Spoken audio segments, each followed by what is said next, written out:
Again, a very difficult question. Of course, we do have the International Prognostic Score, which has been published by Volker Diel, the founder of our group.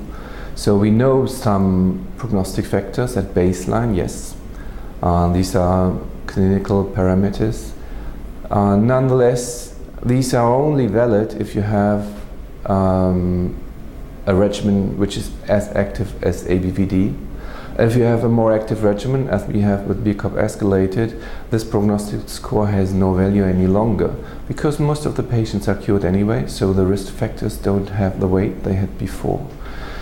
So this is not suited to guide treatment any longer, this prognostic score. So we are looking for other options to tailor treatment to our patients, because we know, for example, if we are treating advanced stage Hodgkin lymphoma patients with BCOP escalated, we are over-treating almost 70% of them, which can be cured with, for example, ABVD alone. And we expose them to all these toxicities, although they wouldn't need it.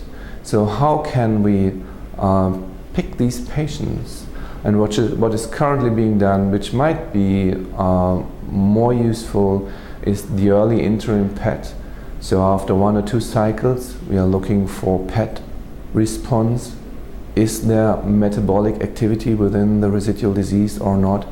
And if there's PET negative disease only, or even a CR, after 1 or 2 cycles, then it's very likely that the prognosis of this specific patient is very good, and you can reduce treatment. That's what we're doing in the HD18 trial.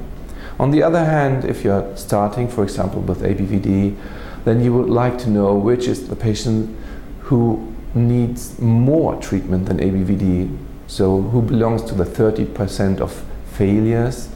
So you could intensify your treatment early on.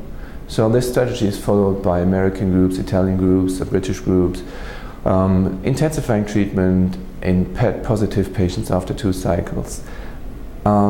There's many other factors being investigated on a genomic base right now, but it's too early to judge on these developments.